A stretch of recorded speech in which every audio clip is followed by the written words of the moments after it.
हम लोग 10th के ऑब्जेक्टिव तैयारी के लिए एकत्रित होंगे और आप लोग अगर अच्छे से साथ दें तो हम लोग एक बेहतर प्रयास के साथ आगे बढ़ सकते हैं। ठीक है, चलिए हम लोग 10वां के प्रथम चैप्टर को स्टार्ट करते हैं। आपका पहला चैप्टर है वास्तविक संख्याएं।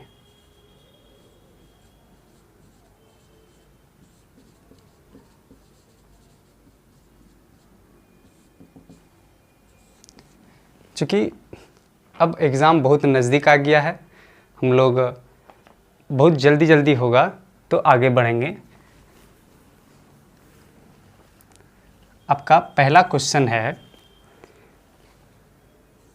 3.27 पर आवर्त है।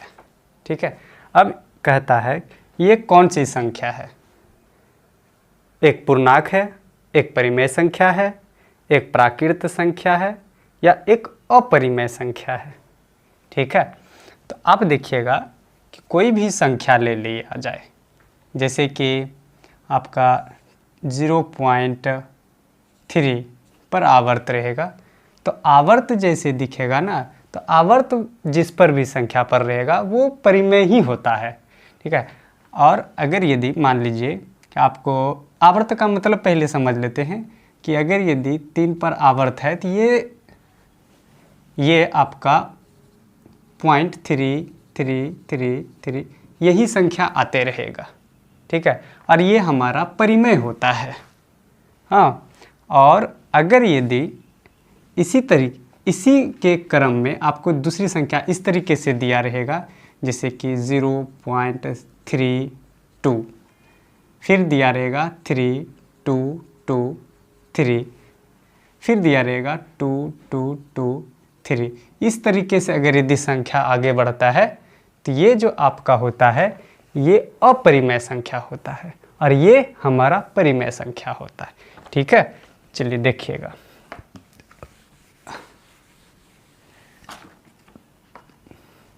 तो इस तरीके से देखिए, तो ये संख्या क्या हो जाएगा? आपका परिमेय संख्या होगा।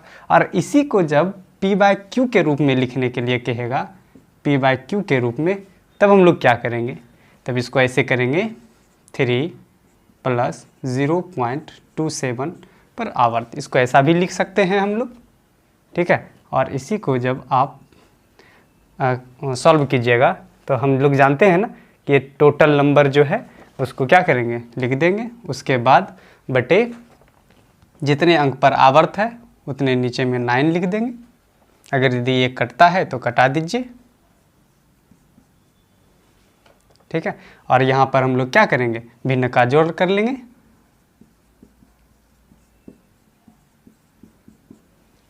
तो ये हमारा क्या p/q के रूप में प्राप्त हो जाता है और ये हमारा तब आंसर होता।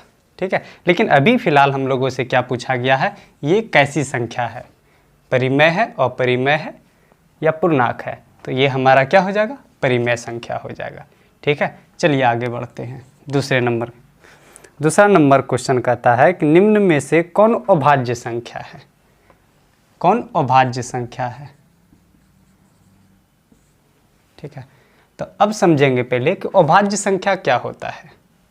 ठीक है, अभाज्य संख्या वैसी संख्या जिसका कि 2 ही गुणनखंड हो, उसको अभाज्य संख्या कहेंगे। जैसे 2, 3, 5, 7, इसी तरीके से और आगे ले सकते हैं। अब इसका देखिएगा 2 ही गुणनखंड, ये 1, 2, इसका 1, 3, इसका 1, 5, इसका 1 और 7, इसके अलावे कोई और ले सकते हैं। अब कहिएगा कि 9 का देखिएगा तो कितना गुणनखंड है? 1, 3, 9, तो ये क्या हो गया? ज़्यादा हो गया ना, 2 से ज़्यादा हो गया, तो ये हमारा अभाज्य संख्या नहीं है। ठीक है, तो हमारा अभाज्य संख्या कहाँ से स्टार्ट होता है? 2, 3, 5, 7, वैसी सभी संख्याएं जिसका कि 2 ही गुणनखंड हो। ठीक है, वो सभी हमारा क्या कहलाएगा?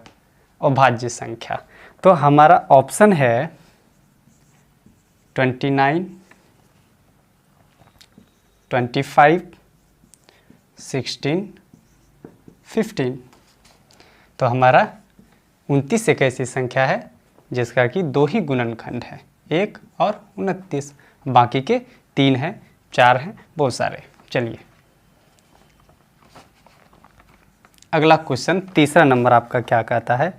किसी पूर्णांक m के लिए सम संख्या का रूप है, सम संख्या का रूप है। तो पहला ऑप्शन है आपका m+2, दूसरा ऑप्शन है 2m+1, तीसरा ऑप्शन है 2m और चौथा ऑप्शन है आपका 2m-1। ठीक है, अब इसको ज़रा सा देखिएगा कि अगर यदि हम लोग m का भिन्न भिन्न मान रखेंगे तो हमको कौन सा ऐसी संख्या है जो कि सम संख्या दे देगा। चलिए यहाँ पे अगर यदि m को हम 1 मान लेते हैं, 1 + 2 कितना 3, ये हमारा क्या दे दिया? विषम। आगे अगर यदि यहाँ हम 1 रख लेते हैं तो 2 1 जा 2 और इसको जब ऐड कीजिएगा तो कितना हो जाएगा? 3। और यहाँ देखिएगा तो 2 × 1 कितना 2, और यहाँ कीजिएगा तो कितना 1 हो जाएगा, है ना। और भिन्न भिन्न मान लेकर के आप रख सकते हैं। 3 2 5, अगर यदि m का मान हम लोग 3 रख लें तो 3 2 कितना 5, 3 दूनी 6, 1 7, 3 दूनी 6, हमारा क्या ये सम ही देता जाता है। तो हमारा सम संख्या का पूर्णांक क्या हो जाएगा? 2m। तो हमारा आंसर क्या हो जाएगा? C number. ठीक है, चलिए आगे बढ़ते हैं। हम लोगों को कम समय में बहुत ज़्यादा तैयारी करना है, इसलिए थोड़ा जल्दी जल्दी करेंगे।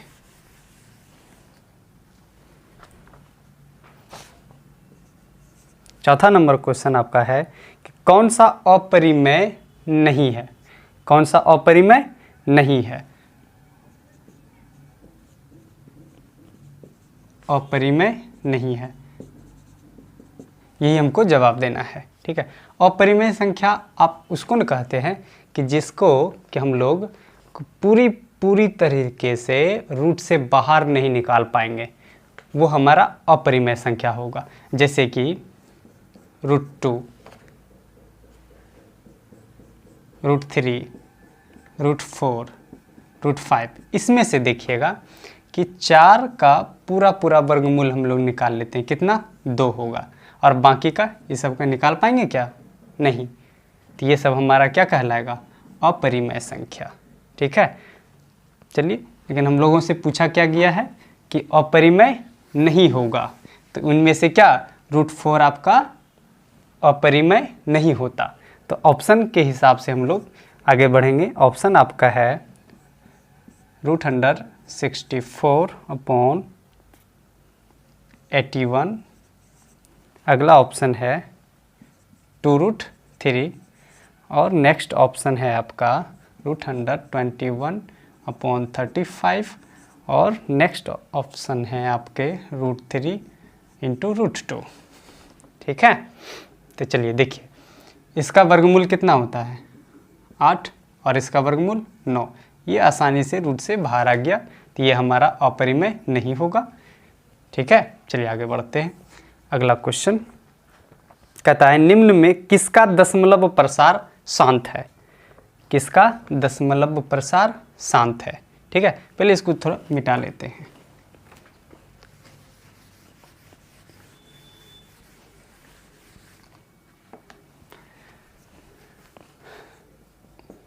हम लोग देखेंगे दशमलव प्रसार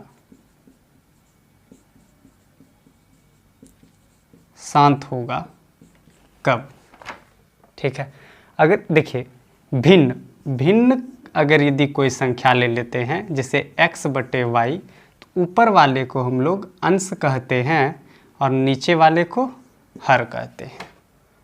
ठीक है, तो हम लोग लिखेंगे कि यदि किसी भिन्न के हर का,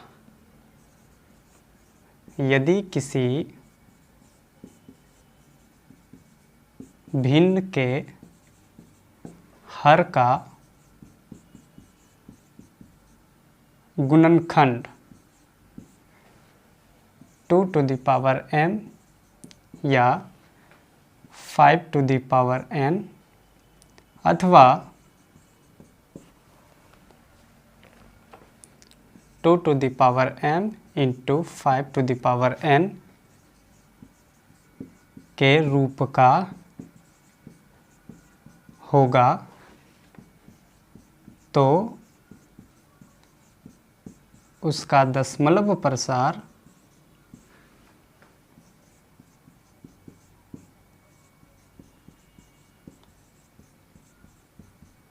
शांत होगा।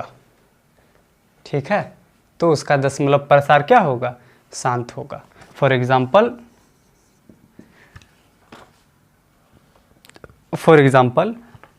जैसे 17/8। ठीक है, तो जब n का फैक्टर हम लोग करेंगे तो 2 टू दी पावर कितना हो जाएगा? 3, जो कि इस नियम को सेटिस्फाई कर रहा है। ठीक है, तो इसका दशमलव प्रसार क्या होगा? शांत होगा। अब यही अगर यदि आप अगला ले लेते जैसे 73/125 तो कितना हो जाता?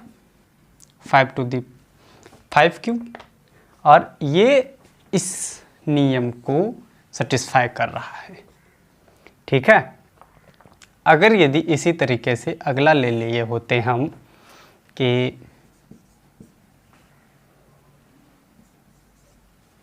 14, तो ये दिखिएगा 17/5।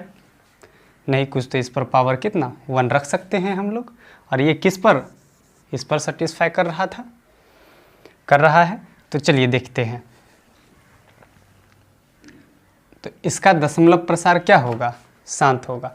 अब आपसे ऐसा क्वेश्चन पूछ ले, कोई भी नंबर दे करके आपसे क्वेश्चन पूछ लिया जाएगा कि बतलाइए 73/2 पर पावर 8 गुना 5 पर पावर 3।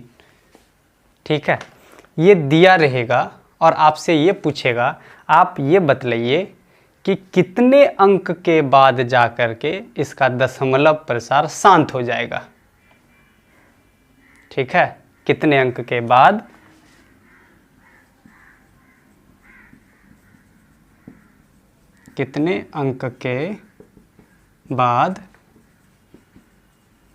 इसका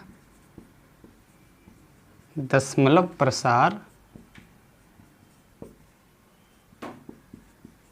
शांत हो जाएगा। ठीक है, यदि ऐसा क्वेश्चन दे करके आपसे पूछे कि कितने अंक के बाद इसका दशमलव प्रसार शांत हो जाएगा, तब देखेंगे इन दोनों में से किस अंक पर घात सबसे ज़्यादा है। देख लेते हैं, चाहे किसी पे भी हो। चलिए यही 8 अगर यदि यहाँ पावर के रूप में रहता और अभी यहाँ है, तो इसका दशमलव प्रसार 8वां अंक के बाद जा कर के शांत हो जाएगा। ठीक है, घात देख लेंगे सबसे ज़्यादा कितना है, बस उतने अंक पर, उस अंक के बाद दशमलव प्रसार शांत हो जाएगा। ये फ़र्क नहीं डालेगा कि ये 8 किस पर है, 2 पर है या 5 पर है। ठीक है, चलिए इसको मिटा देते हैं। ठीक,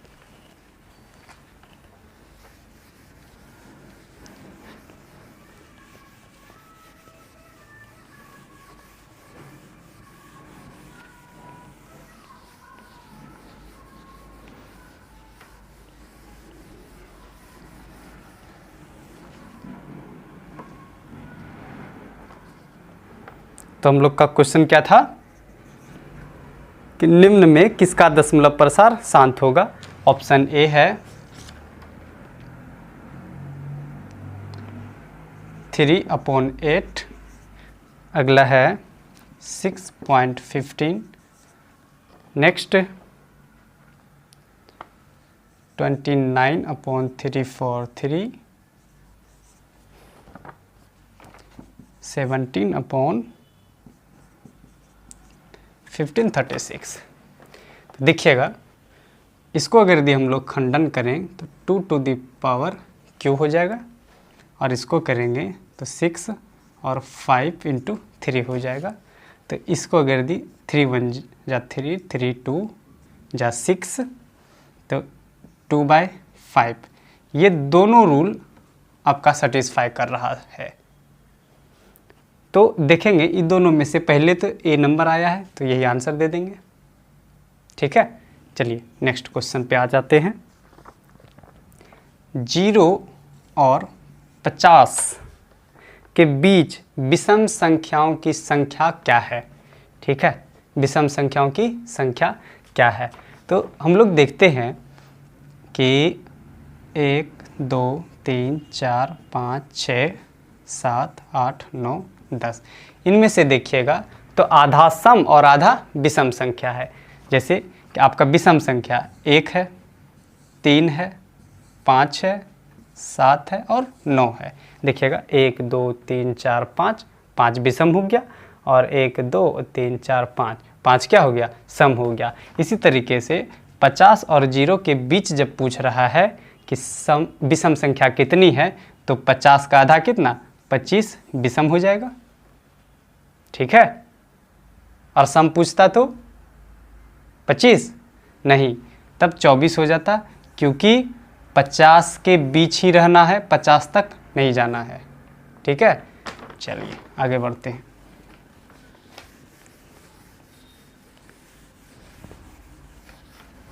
अगर यदि 50 तक कहता तो फिर हम लोग 25 ही लेते। 7वां नंबर क्वेश्चन कहता है 5, 15 और 20 के लॉसो और मोसो का अनुपात क्या होगा? लॉसो एलसीएम और एचसीएफ का अनुपात क्या होगा? तो पहले इसका क्या निकाल लेंगे हम लोग? एलसीएम निकालेंगे। तो एलसीएम कितना होगा? 60, और इसका एचसीएफ कितना हो जाएगा? देखिएगा कॉमन फैक्टर कितना है, ये तीनों का कॉमन 5, तो 5 1 जा 5, 12 पंचे 60, तो इसका क्या अनुपात हो जाएगा? 12:1। ठीक है, तो ऑप्शन आपका इस तरह से डी हो जाएगा आंसर। चलिए आगे बढ़ते हैं हम लोग। दो संख्याओं a और 18 का लॉसो 36 तथा मोसो 2 है, तो a का मान होगा।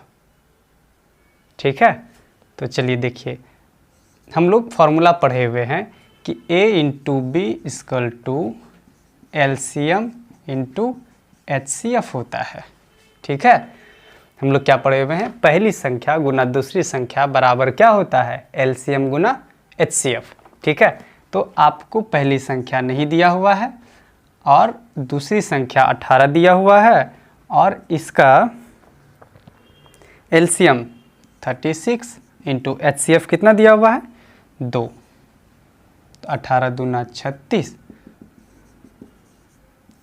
आपका आंसर हो जाएगा 4। चलिए आगे बढ़ते हैं।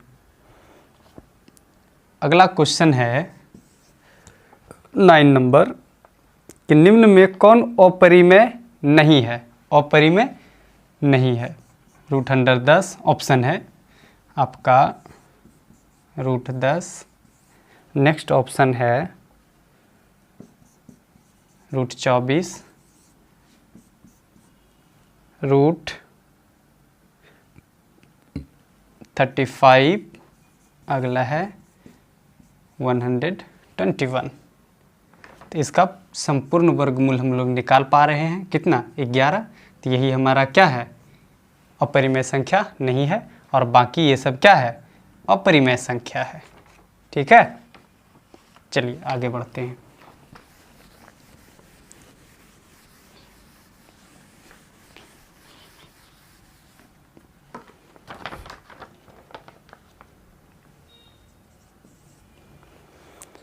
अगला क्वेश्चन आपका कहता है कि यदि p तथा q दो अभाज्य संख्या है दो अभाज्य संख्या है तो उनका मोसो होगा, दो अभाज्य संख्या का मोसो कितना होगा।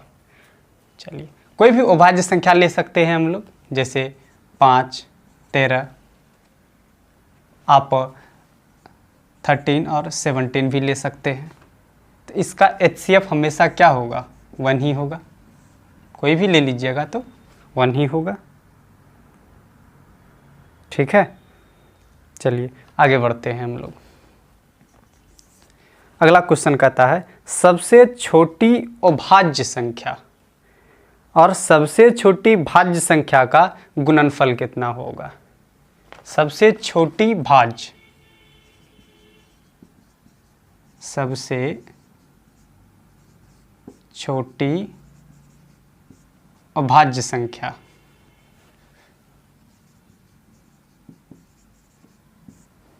और सबसे छोटी भाज्य संख्या का गुणनफल। सबसे छोटी अभाज्य संख्या क्या है आपका, 2, और सबसे छोटी भाज्य संख्या क्या होता है आपका, 4। ठीक है, आप कहिएगा क्या कि एक क्या आपका अभाज्य संख्या है, बिल्कुल नहीं, एक आपका विषम संख्या है। ठीक है, अभाज्य संख्या नहीं है, क्योंकि अभाज्य संख्या का हमने परिभाषा क्या दिया था कि जिसका कि 2 गुणनखंड हो। एक का क्या है, 2 गुणनखंड है, नहीं, एक ही है। 2 से कम नहीं होना चाहिए, ना ही ज़्यादा होना चाहिए। ठीक है, लेकिन 2 का देखिएगा तो आप 2 ठो निकलेगा, 1 और 2, इसीलिए ये हमारा अभाज्य संख्या है। हाँ, इसके बारे में और एक बात कहेगा कि ये सम अभाज्य संख्या है। अगर यदि आपसे पूछे कि सम अभाज्य संख्या कौन सी है तो हम लोग क्या आंसर देंगे, 2।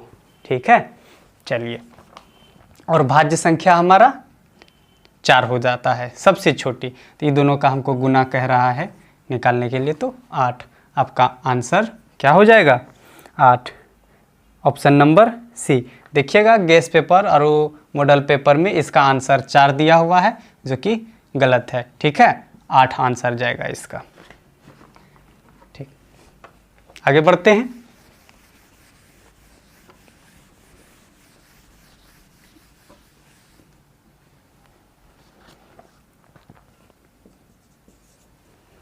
अगला क्वेश्चन कहता है कि 2 परिमेय संख्याओं के बीच अधिकतम कितनी परिमेय संख्या हो सकती है। अनंत। कोई भी 2 परिमेय संख्या ले लेते हैं, जैसे 2, 3, तो इसके अंदर बहुत सारे हम लोग परिमेय संख्या निकाल सकते हैं। ठीक है, तो इसका क्या आंसर होगा, अनंत। ठीक है, अगला क्वेश्चन बढ़िएगा। कहता है 0.3 पर आवर्त है, तो इसको क्या करना है, परिमेय रूप में लघुत्तम रूप में लिखना है। ठीक है, परिमेय के लघुत्तम रूप में लिखना है। तो हम बताए थे आपको कि जितना नंबर आपको दिख रहा है उसको लिख लेना है। 3 है, 3 लिख देंगे। जितने अंक पर आवर्त है, रिकरिंग है, उतना 9 लिख देना है। एक ही तो अंक दिख रहा है, एक ही 9 लिख देंगे। 3 1 जा 3, 3 3 जा 9, 1/3 आंसर। ठीक है, चलिए आगे बढ़ते हैं। 14 नंबर कहता है 7 + 3√2 कैसी संख्या है, परिमेय संख्या है या अपरिमेय संख्या है या भिन्न संख्या है या पूर्णांक है। तो चलिए, कोई भी अपरिमेय संख्या को हम लोग अगर यदि परिमेय संख्या से गुना कर देते हैं तो वह अपरिमेय ही होता है। ठीक है, या किसी भी अपरिमेय संख्या में हम किसी परिमेय संख्या को ऐड कर दें तो वह हमारा अपरिमेय संख्या ही होता है। चलिए देखिए, हम लोग पहले देखे हुए थे कि √2 क्या है, अपरिमेय संख्या है। ठीक है, √2 क्या है, अपरिमेय संख्या है। अपरिमेय संख्या में किसी परिमेय संख्या से अगर यदि हम गुना कर देते हैं तो वह अपरिमेय संख्या ही होता है। तो ये हमारा अपरिमेय संख्या हो गया।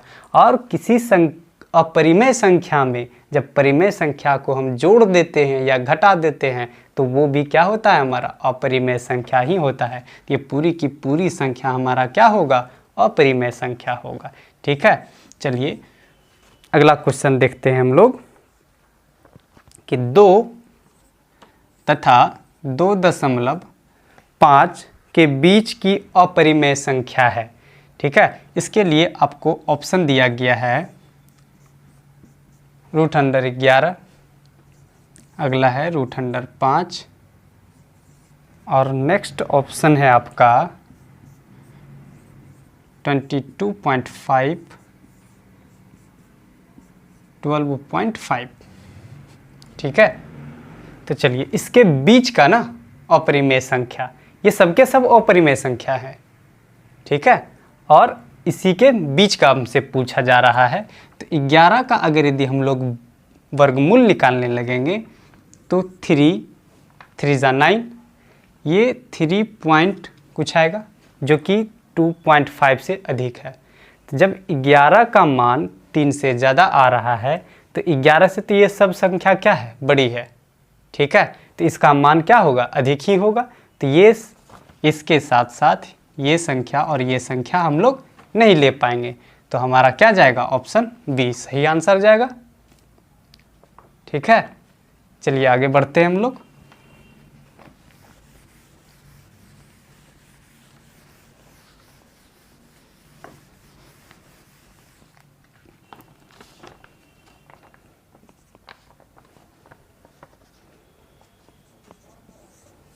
अगला क्वेश्चन है 6x⁴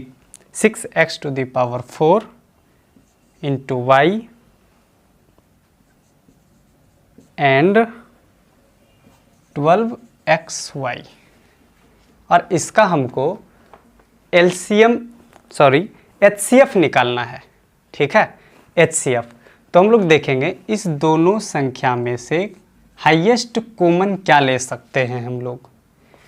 तो हाईएस्ट कॉमन हम लोग, यहाँ 6 दिख रहा है तो यहाँ 6 का मल्टीपल है तो हम लोग 6 ले सकते थे। उसके बाद यहाँ x⁴ और यहाँ x⁴ तो हाईएस्ट हम कॉमन क्या ले सकते हैं, दोनों से निकाल सकते हैं, x को ही निकाल सकते थे। उसके बाद यहाँ y और यहाँ भी y है तो दोनों जगह से हम लोग y ले सकते थे। तो हमारा HCF क्या होगा, 6xy। ठीक है, चलिए अगला क्वेश्चन हमारा 17 नंबर क्या कहता है कि 64 के वर्गमूल, 64 के वर्गमूल को 64 के घनमूल, 64 के घनमूल से भाग देने पर मान होगा। तो 64 का वर्गमूल कितना हो जाता है, 8 × 8 = 64 और 64 के घनमूल कितना हो जाएगा, 4। तो जब 8 में हम लोग 4 से भागा लगाएंगे तो 2 हमारा क्या होगा, आंसर होगा।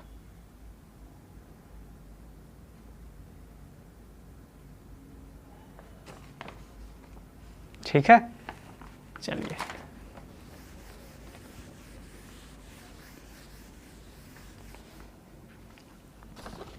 आज हम लोग 17 क्वेश्चन किए हैं और इसके बाद अगले क्लास में हम लोग और भी क्वेश्चन को करेंगे। और आप लोगों से एक रिक्वेस्ट है कि आप लोग जितना हमारे साथ मिल कर के फ़ायदा उठा रहे हैं, आप भी अपने दोस्त को भी हमारे साथ जुड़ने का मौका दें और इस वीडियो को शेयर करें ताकि वो भी इसका लाभ उठा सकें समय पर।